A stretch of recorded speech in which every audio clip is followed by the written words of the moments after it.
আসসালামু আলাইকুম সবাইকে। নিয়তির বাঁধন গল্পের 53 নম্বর পার্ট। তো বেশি কথা না বলে চলুন গল্প শুরু করা যাক। কিছুক্ষণ পর রায়ান হাতে কিছু খাবার নিয়ে রুমে ফিরে এলো, কিন্তু নিশাদকে রুমে না দেখে চোখ মুখ কুঁচকে এলো। হাতের খাবারটা টেবিলে রেখে দিয়ে আগে ব্যালকনিতে গিয়ে খুঁজলো, না পেয়ে রুমে ফিরে ওয়াশরুমের দিকে তাকাতেই দেখলো মেয়েটা ওয়াশরুমের ভেতর থেকে নিজেকে আড়াল করে শুধু মুখটা বের করে উকি মারছে।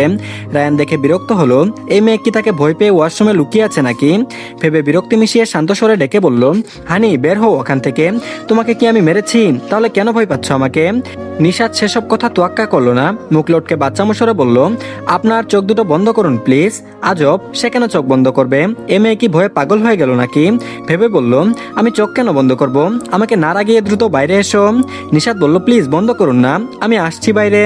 স্বরে অনুরোধ বুঝতে পেরে রায়ান আর কথা বাড়াতে চাইলো না, চোখ দুটো বুঝে নিল। রায়ানকে চোখ বুঝতে দেখে নিশাদ দরজার আড়াল থেকে বেরিয়ে ছোট ছোট কদম ফেলে স্বামীর সম্মুখে এসে স্থির হলো। রায়ান বউয়ের উপস্থিতি পেয়ে বলল, এখন চোখ খুলবো? কিন্তু বিনিময়ে কোনো জবাব পেল না রায়ান। বিরক্ত হয়ে অনুমতি ছাড়াই চোখ মেলে তাকালো। চোখ মেলতেই সমস্ত বিরক্তি আর রাগ দূরে দেশে পানি জমালো। হাসি এসে ধরা দিল অধর কোণে।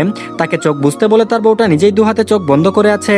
তার কারণও পরিষ্কার, কারণ তার সেদিনের কিনে দেওয়া খোলামেলা নাইটিটা পরনে জড়িয়ে দাঁড়িয়ে আছে। বউটা তার রাগ বুঝতে পেরে তা প্রশমিত করার চেষ্টা করছে, তাও এভাবে। ভাবতেই রাগ যেন দূরে পালালো।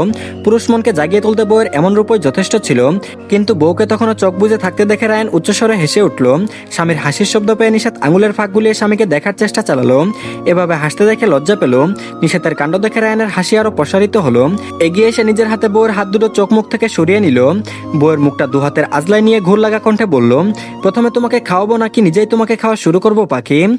ঘুর লাগা কণ্ঠ শুনে আর প্রগাশ্বাস অনুভব করতে নিশাতের শরীরে শিহরণ বয়ে গেল। লজ্জায় চোখ বুজে নিল।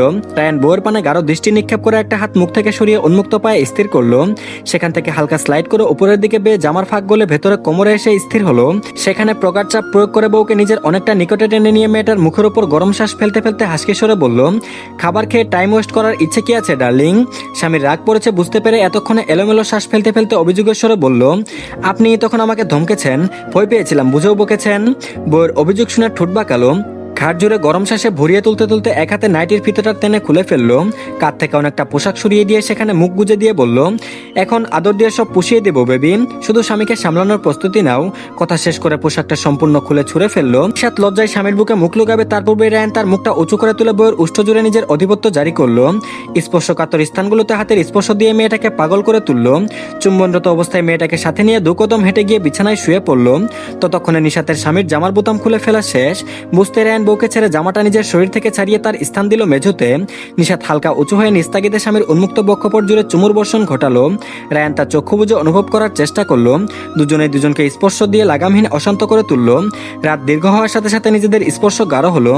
উচ্চ নিঃশ্বাসে ভরে উঠল রুম। বন্য উন্মাদনায় ভেসে ভালোবাসার আরো একটা রাত্রিময় প্রহর কাটিয়ে একে অপরের মাঝে ডুবে রইল দুজন নরনারী।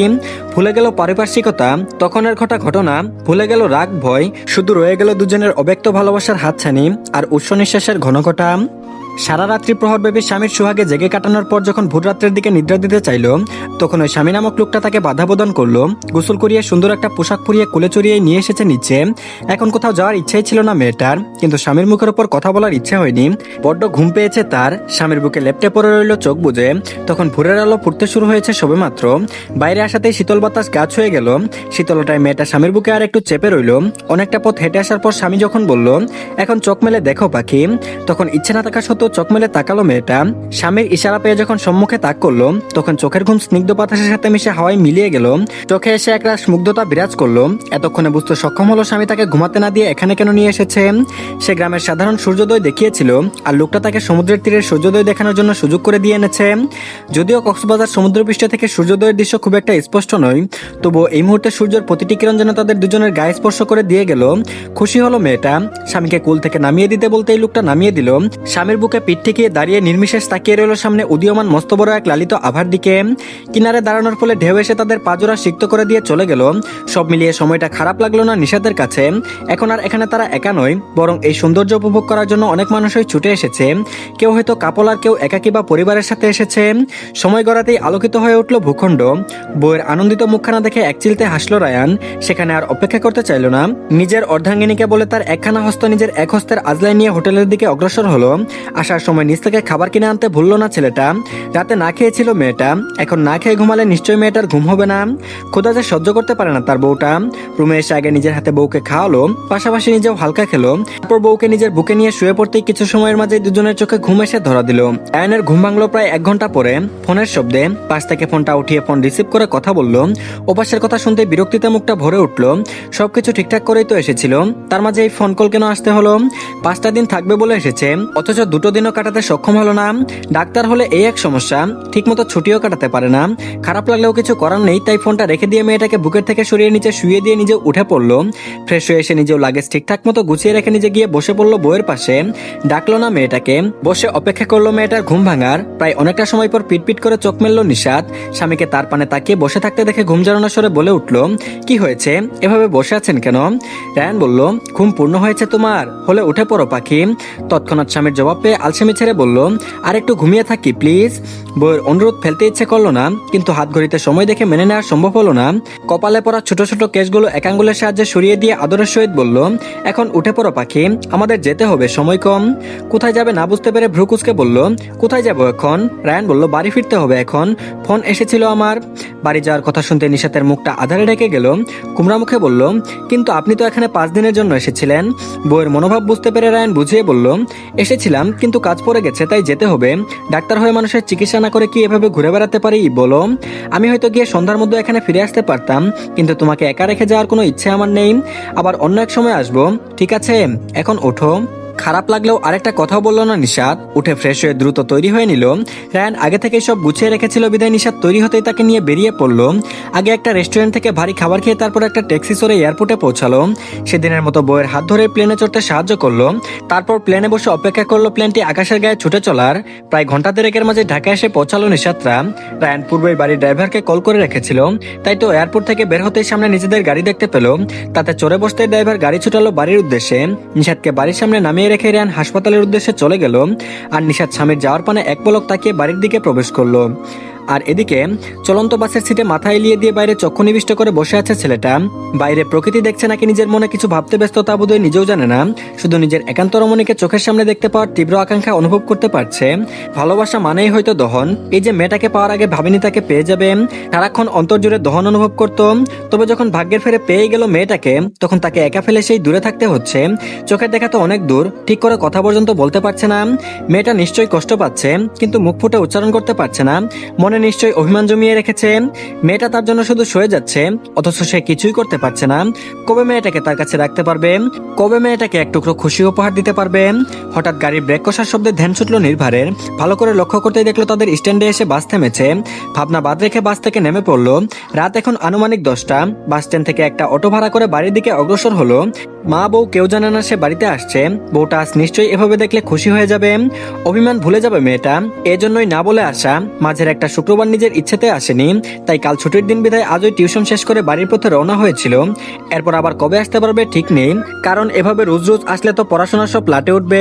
তখন বউকে ভালো রাখার ইচ্ছা আর জীবনেও পূর্ণ হবে না। বাড়ির সামনে এসে অটো থামাতেই গাড়ি থেকে নেমে বাড়িতে প্রবেশ করলো। দরজায় নক করার কিছু মুহূর্ত পরে দরজা খুলে গেল। সামনে অর্থের আশ্চর্য মুখখানা দেখে এক চিলতে হাসি উপহার দিল। অর্থে আকস্মাৎ স্বামীকে সামনে দেখতে পেয়ে নিজের বাক হারালো। পুষে রাখা অভিমান সত্যিই বিলীন হয়ে গেল। এক্সাইটেড হয়ে হঠাৎই নির্ভারকে জড়িয়ে ধরলো। আকস্মিক এমন হওয়াতে একটা পা পিছু হটে গেল নির্ভার। পরক্ষণে নিজেকে সামলে মেয়েটাকে এক হাতে জড়িয়ে ধরলো। পাশ থেকে কারো খুক খুক শব্দ শুনে ভরকে গেল অর্থি। তড়িঘড়ি করে নির্ভারকে ছেড়ে দিয়ে পিছনে তাকিয়ে দেখলো তার শাশুড়ি দাঁড়িয়ে। সে তো ভুলেই বসেছিল যে তার শাশুড়িও এখানে উপস্থিত। অর্থি আর নির্ভার দুজনেই লজ্জা পেল মাকে দেখে। নিতু বেগম বোধহয় তা বুঝলেন, ছেলে মেয়েদের একা ছেড়ে দিয়ে পাশ কাটিয়ে বেরিয়ে গেলেন। নিতু বেগম যেতেই দুজন একে অপরের দিকে তাকিয়ে কিঞ্চিত হেসে উঠল। এতক্ষণে অর্থি কথা বলে উঠল, আপনি আসবেন বলেননি তো? নির্ভার বলল, বলে আসলে কি আমার বউ এত এক্সাইটেড হতো? স্বামীর কথা শুনে লাজুক হাসলো অর্থি। নির্ভারের হাত থেকে ব্যাগটা নিয়ে নিল। নির্ভার নিজের রুমে গেল। রুম থেকে একটা গামছা নিয়ে ঘর থেকে বেরিয়ে বাইরে গেল ফ্রেশ হতে। আর অর্থি ছুটলো নিজের স্বামীর জন্য খাবার আনতে। রান্নাঘরে প্রবেশ করতে দেখলো তার শাশুড়ি খাবার গরম করছে। শেষ হতেই অর্থি সবকিছু সাজিয়ে নিজেদের রুমে নিয়ে গেল। নিতু বেগম আর গেলেন না ছেলে পুত্রবধূর মাঝে। নির্ভার ফ্রেশ হয়ে রুমে এসে খেতে বসলো। খাওয়া শেষ হতেই অর্থি পুনরায় সব রেখে এলো। রাত তখন ভালোই, ক্লান্ত শরীরে নির্ভার আর বসে থাকতে চাইলো না, তাই বিছানায় শরীরখানা এলিয়ে দিল। বাচ্চাদের মতো দুটো হাত বাড়িয়ে দিয়ে বউয়ের কাছে আবদার স্বরূপ বলল, কাছে আসো অর্থী, এই বুকে তোমার স্থান দিয়ে আমার বুকটা শান্ত করো বউ। স্বামীর আবদার মাত্রই অর্থী দ্রুত নিজের স্বামীকে গিয়ে আঁকড়ে ধরলো। দুজনের যেন দুজনের স্পন্দন দ্বারা বুঝিয়ে দিল দুজনে কত তৃষ্ণার্ত ছিল এতদিন। একটুখানি দেখতে পাওয়ার জন্য আকুল হয়েছিল দুটো হৃদয়। কেউ কারোর সাথে কোনো কথা বলল না, শুধু একে অপরকে জড়িয়ে থেকে নিজেদের অনুচ্চ অনুভূতি বোঝার চেষ্টায় মত্ত রইল। একে অপরের সান্নিধ্য পেয়ে কখন তন্দ্রা এসে তাদের জড়িয়ে নিল তার টেরই পেল না। আর এদিকে রাত হয়তো 10টার কাছাকাছি, মাত্রই বাড়ি ফিরল রায়ান। সে যে বউকে রেখে চলে গিয়েছিল আর ফিরল মাত্র। ক্লান্ত শরীরে রুমে প্রবেশ করতে রুম খালি দেখে ভ্রু কুচকালো। বউ কই তার? পরক্ষণেই মনে পড়লো বউ তো তার লাইব্রেরি রুমে বসে বসে পড়ে, হয়তো সেখানেই থাকবে। ভেবে সেদিকে এগিয়ে গেল। তার ভাবনায় সত্যি বউ তার পড়ার টেবিলে বসে আছে। তবে দুপা এগিয়ে যেতে দেখলো তার বউ পড়া বাদ দিয়ে ফোন টিপছে, কারোর সাথে SMS করছে বোধহয়। ভ্রুতে ভাঁজ ফেলে এগিয়ে যেতে দেখলো গ্রুপ মেসেজ করছে, আর তাতে বোধহয় সায়ন্ত আর নিধি অ্যাড আছে। রায়ান পেছন থেকে হঠাৎ নিশাতের হাত থেকে ফোনটা কেড়ে নিল। আকস্মাত এমন হওয়াতে নিশাত ঘাবড়ে গিয়ে পিছনে ফিরে তাকিয়ে নিজের স্বামীজানকে দেখে স্বস্তির শ্বাস ফেলল। হাসি মুখে কিছু বলতে যাবে, কিন্তু রায়ানকে তার ফোনে কিছু টাইপ করতে দেখে থেমে গেল। রায়ান কাজ শেষ করে ফোনটা টেবিলে রেখে দিল। নিশাত তা হাতে নিয়ে দেখতেই চক্ষু চরক গাছ হলো। স্বামীজান তার গ্রুপে মেসেজ পাঠিয়েছে, আপনাদের ফ্রেন্ড এখন তার জামাইয়ের সাথে ব্যস্ত আছে, আপনাদের সাথে কাল কথা বলে নিবে, বান্ধবীকে এখন তার জামাইয়ের সাথে একা ছেড়ে দিন। নিশাত গোল গোল চোখ করে রায়ানের পানে তাকাতে রায়ান ভাবলেশীন ভাবে বলল, খুব ক্লান্ত লাগছে হানি, একটু এনার্জি পাওয়া যাবে আপনার থেকে। ভাবলো এখন এমন মেসেজ করার জন্য রাগ করবে, তার বুঝি লজ্জা লাগে না কিসব বলে বেড়াচ্ছে। তবে স্বামী ক্লান্ত শুনে কোনো প্রশ্নই করলো না, আলতো হেসে বলল, আপনি ফ্রেশ হয়ে আসুন, আমি আপনার কফি নিয়ে আসছি, তারপর আপনার মাথা টিপে দিব। বলেই নিশাত উঠে দাঁড়ালো। রায়ান টেবিলে হেলান দিয়ে দাঁড়ালো। নিশাত চলে যেতে নিবে বউকে কাছে টেনে নিয়ে গলার ভাঁজে মুখ গুজে দিয়ে জোরে জোরে শ্বাস টানলো রায়ান। ফলস্বরূপ নিশাত কেঁপে উঠল। রায়ান কণ্ঠ খাদে নামিয়ে বলল, ওসব পরে করো, আগে আমাকে শক্ত করে কাডল করো হানি। নিশাত শক্ত হাতে স্বামীর পেট জড়িয়ে ধরে মাথায় রাখলো স্বামীর বক্ষপিঞ্জরে। এভাবে কতটা সময় পার করলো দুজন। অনেক সময় অতিবাহিত হওয়ার পর নিশাতকে ছেড়ে দিয়ে আওড়ালো রায়ান, এখন যাও কফি নিয়ে আসো, তারপর পড়তে বসো, ফোন একটু কম কম দেখবে বুঝেছো, নাহলে কিন্তু সব ফোন ধরা বাদ। নিশাত কিছু না বলেই চলে গেল নিচে। তবে রায়ান ছুটলো ওয়াশরুমের দিকে। গোসল না করলে শরীরের অবসাদ আর মিটবে না। গোসল শেষ করে রুমে ফিরতেই দেখলো নিশাত কফি নিয়ে ফিরে এসেছে। রায়ান বিছানায় বসে বউকে কাছে ডাকলো। নিশাত কাছে গিয়ে দাঁড়াতে নিচু স্বরে নির্দেশ দিল, স্বামীর মাথা পুছে দিন মিসেস। নিশাত বিনা বাক্য বেয়ে টাওয়াল হাতে নিয়ে সুন্দর করে মাথা পুছে দিয়ে তা ব্যালকনিতে মেলে দিয়ে আসলো। তারপর গিয়ে বসলো পড়ার টেবিলে।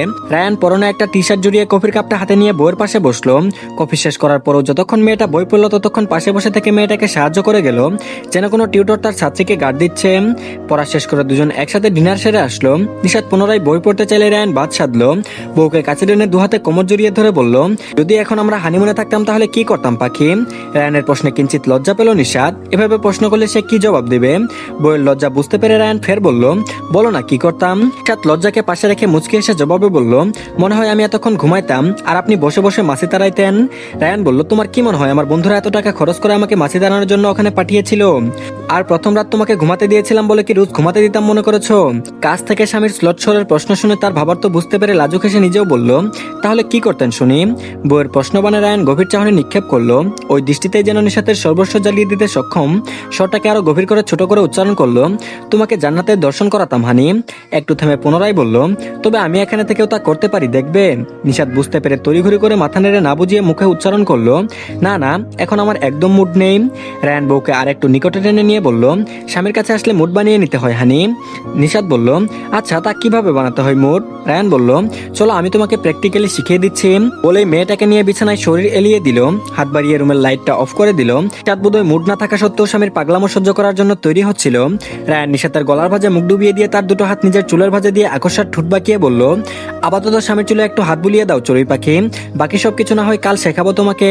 রায়ানের কথা শুনতে ফিক করে হেসে উঠল নিশাত। পরম যত্নের সহিত স্বামীর চুলে হাত বুলিয়ে দিল। বউয়ের সেবা পেয়ে রায়ান গভীর তন্দ্রায় তলিয়ে গেল। একটা সময় নিশাত স্বামীর বক্ষতলে নিশ্চিন্তে ঘুমের দেশে পাড়ি জমালো। আর এদিকে সূর্যের কিরণ ফোটার সাথে সাথে মেয়েটা উঠে শাশুড়ির সাথে কাজে হাত লাগিয়েছে। রোজই টুকটাক রান্নার কাজে সাহায্য করে থাকে। ফলস্বরূপ মেয়েটা এখন দুটো পথ রান্নাও শিখেছে। স্বামীকে নিজ হাতে রান্না করে খাওয়াবে এটা তার অনেক দিনের শখ। তাই তো শাশুড়ি মা বারণ করলেও রান্নার সময় ওনার কাছে ছাড়া হয় না। আর তো কোনো কাজই করতে দেয় না তাকে তার শাশুড়ি মা। অর্থি সারাক্ষণ ভাবে তার শাশুড়ি যদি তাকে মেনে না নিত কিংবা দজ্জাল টাইপের হতো, তাকে কষ্ট দিত, তাহলে সে কিভাবে থাকতো এখানে। এই মানুষটার জন্যই বোধহয় তার মানিয়ে নেওয়া এত সহজ হয়েছে। আর সুযোগ পেতে নিজের হাতে একটা পথ রান্না করলো অর্থি। আদৌ তা খেতে পারবে কিনা জানে না, কিন্তু অনেক ভালোবেসে খাবারটা বানিয়েছে। জীবনে কিচেনে ঢুকে একটা চা পর্যন্ত বানিয়ে না খাওয়া মেয়েটা স্বামীর জন্য রান্না করছে। এটাই বোধহয় মেয়েদের জীবন, সবকিছু মানিয়ে চলতে হয়, সবকিছু আগলে রাখতে শিখতে হয়। আর অর্থি সব শেখার চেষ্টায় লড়ে যাচ্ছে নিজের সাথে প্রতিনিয়ত। খাবার খাওয়ার পর যখন একটু লবণ মরিচের মাত্রা বেশি থাকা সত্ত্বেও নির্ভর আর তার মা প্রশংসায় পঞ্চমুখ হলো, তখন অর্থির সব কষ্ট হাওয়াই মিলিয়ে গেল। স্বামীকে প্রথমবার এদের খাওয়াতে পেরে মেয়েটার যে কি আনন্দ। উপহার স্বরূপ নির্ভর তাকে সারাটা বিকেল গ্রাম ঘুরিয়ে দেখিয়েছে। এসেছে পর থেকে মেয়েটা শুধু ঘরের ভেতরেই কাটিয়েছে। তাই আর সুযোগ পেতে নির্ভর তাকে সাথে নিয়ে বেরিয়েছে। গ্রামের রাস্তা দিয়ে পায়ে পা মিলিয়ে চলেছে দুজন। গ্রামের বাজার থেকে টুকটাক জিনিস কিনে দিয়েছে, কিছু খাবার জিনিস কিনে দিয়েছে, যার অর্ধেকটা দুজন ভাগ করে খেয়ে বাকি অর্ধেকটা অর্থি রেখে দিয়েছে তার শাশুড়ি আম্মুর জন্য। তারপর সন্ধ্যা হতে না হতে বাড়ি ফিরে এসেছে। সন্ধ্যা ঢলে গিয়ে রাত গড়ালো অনেকটা। তিনজন একসাথে রাতের খাবার খেলো। ছেলেটা কাল চলে যাবে বিধায় আয়োজনের শেষ নেই নিতু বেগমের। খাওয়া শেষে শাশুড়ির সাথে সব গুছিয়ে রেখে ঘরে এলো অর্থি। নিতু বেগম এসে অনেকটা সময় গল্প করে কাটালেন ছেলে আর ছেলের বউয়ের সাথে। কাল নির্ভর বাড়ি আসাতে নিতু বেগম তাদের কাচারি ঘরে ঘুমিয়েছিলেন। আজ অনেক রাত হয়ে গেছে বিদায় ছেলের বৌমাকে একা ছেড়ে চলে গেলেন। অর্থি ঘরের দরজা আটকে নির্ভরের রুমে গিয়ে বসলো। এই রুমের মাঝে আগে থেকে একটা পড়ার টেবিল ছিল। অর্থির বইপত্র আগেই কিনে দিয়েছিল তার শাশুড়ি, তাই ওই টেবিলে বসেই পড়ে। নির্ভর সেখানটায় বসে অর্থিকে কাছে পেয়ে বলল, বই কি পড়া হয় কখনো, নাকি ভার্সিটি যেতে পারছো না বিদায় পড়ালেখা লাটে তুলেছ? অর্থি বিছানায় বসে জবাবে বলল, আমার কি আর কোনো কাজ আছে নাকি, সারাক্ষণ বই পড়াই তো। আম্মু তো সারাক্ষণ বলে, শুনো মেয়ে, একজন টিচারের বৌমা হয়ে তুমি পড়াশোনা লাটে তুলবে, এটা আমি কখনোই মেনে নিব না, সবসময় পড়বে। বলেই মুচকে হাসলো অর্থি, যেন শাশুড়ি বলা উক্তি স্বামীকে বলে সে ভীষণ খুশি। মেয়েটার হাসি দেখে নির্ভরও হাসলো। চেয়ার টেনে অর্থের সম্মুখে বসলো। বুকে কপালে ওষ্ঠ ছুঁয়ে বলল, তোমার স্বামী অনেকগুলো জব এক্সাম দিয়েছে, অনেকগুলো কোম্পানিতেও অ্যাপ্লাই করেছে। সরকারিতে না হলেও কোম্পানিতে যদি ভালো কোনো পোস্টে জব হয় তাহলে তোমাকে নিয়ে যাবো অর্থি, তখন তুমি আবার ভার্সিটিতে যেতে পারবে। অর্থি শুধু সরল দৃষ্টি ফেলে তাকিয়ে রইল স্বামীর পানে, কোনো বাক্য বলল না। অর্থি নির্ভরের একটা হাত টেনে নিয়ে নিজের আজলাই নিয়ে আঙুলগুলো টেনে দিতে দিতে বলল, এটা যে তার জন্য যায়নি এটা কি সে বুঝে না। চেয়ার ছেড়ে উঠে রুমের দরজা আটকে লাইট অফ করে মেয়েটার পাশে শুয়ে পড়লো। মেয়েটাকে কাছে টেনে বক্ষ মাঝে স্থান দিল। তার নিজের এক হাতের উপর মাথা দিয়ে শুয়ে দিয়ে নিজের অপর হাতে মেয়েটাকে শক্ত করে জড়িয়ে ধরলো। মেয়েটার চুলের মাঝে মুখ গুজে দিয়ে বলল, তোমার যখন ইচ্ছা হয় ও বাড়িতে যেও, আমি কখনো বাধা দিব না। আর নিজের মা বাবার প্রতি রেগেও থেকো না অর্থি, তারা তো তোমার ভালোই চাইতো বলো। নিশাত বলল, আমি কারোর প্রতি রেগে নেই। এত কথার পরিবর্তে মেয়েটার প্রাণহীন জবাব পেয়ে নির্ভর হতাশার শ্বাস ফেললো। চুলের উপর ওষ্ঠ ছুঁয়ে ফের শান্ত কণ্ঠে বলল, তুমি কাল আমার সাথে যাবে, আমি তোমাকে ও বাড়িতে রেখে আসবো। বারবার এক বিষয় নিয়ে কথা বলাতে অর্থি চটে গেল। রাগত স্বরে বলল, আপনার এসব কথা আমার শুনতে ইচ্ছে করছে না সিনিয়র, এসব বলার জন্য কি বাড়িতে আসছেন আপনি? বউয়ের ধমক খেয়ে জোরে জোরে দুটো নিঃশ্বাস ছাড়লো নির্ভর। বউকে শান্ত করতে শান্ত স্বরে বলল, তাহলে কি বললে খুশি হবে তুমি, কি করতে হবে বলো?